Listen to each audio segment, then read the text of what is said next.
Evaluasi data dengan fungsi if bertingkat.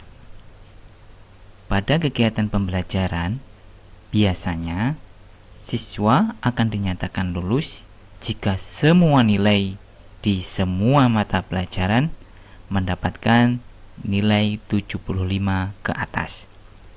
Sehingga akan dinyatakan tidak lulus jika ada salah satu dari mata pelajaran tersebut mendapatkan nilai di bawah 75. Baik, kita langsung saja ke lembar kerja Office Excel. Tentukan lulus atau tidak lulus siswa berikut dengan syarat siswa dinyatakan lulus jika semua nilai mata pelajaran mendapatkan 75 ke atas. Bagaimana cara mengerjakannya? Baik, kita periksa. Cara mengerjakannya adalah periksa dulu nilai yang bagian depan, yaitu nilai IPA. Sama dengan if kurung buka, nilai IPA dipilih ya. Ingat ketentuannya 75 ke atas. Yaitu keterangannya adalah lulus,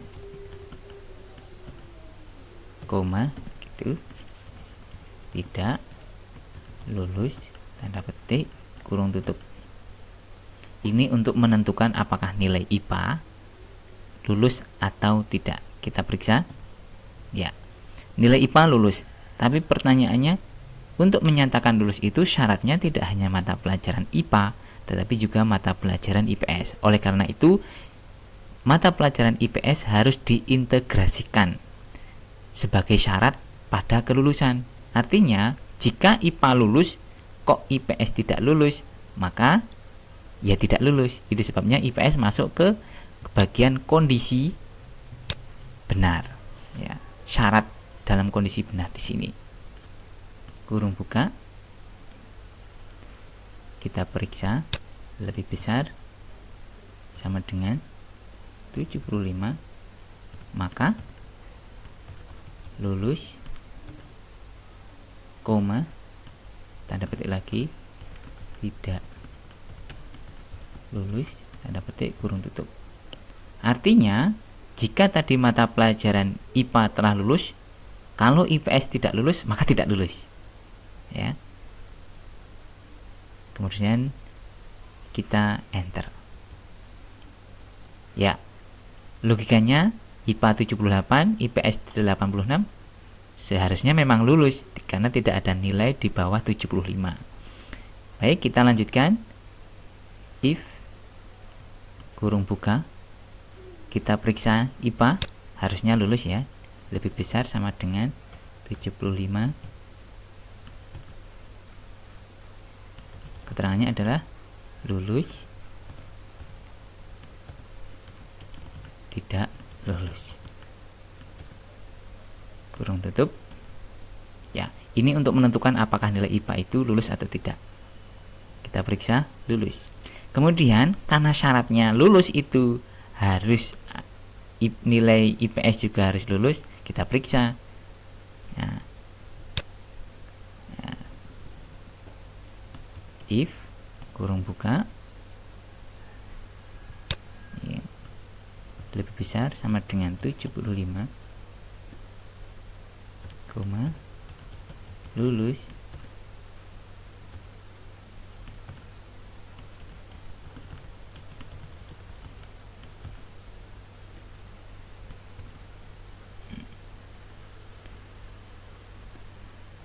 kita enter. Ya, tidak lulus. Logikanya memang jika IPA lulus, kok IPS tidak lulus, maka tidak lulus. Kita lanjutkan. Sama dengan if kurung buka, ya, lebih besar sama dengan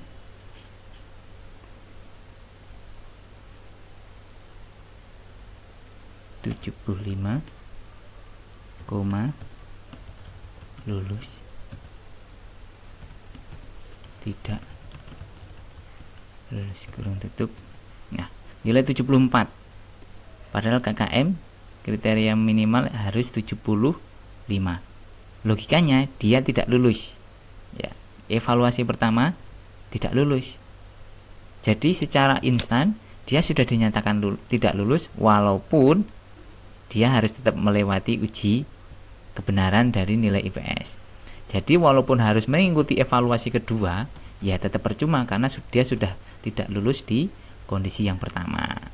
Wah, kita masukkan saja lebih besar sama dengan 75, tanda petik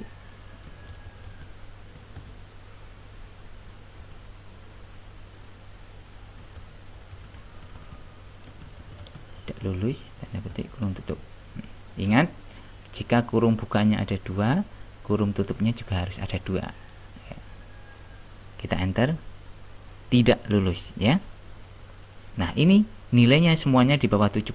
Logikanya evaluasi pertama nilai IPA dulu, dari sebelah kiri dulu ya, itu sudah ini sudah pilihannya tidak lulus. Mau dievaluasi kedua tetap aja tidak lulus. If kurung buka C9 lebih besar sama dengan 75, maka lulus. Itu ya. Dan dalam hal ini nanti tidak lulus. Ya, tidak lulus. Tapi syaratnya tetap harus dievaluasi.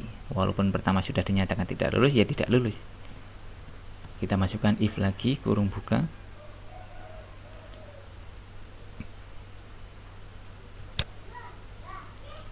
Lebih besar sama dengan 75, maka tanda petik lulus.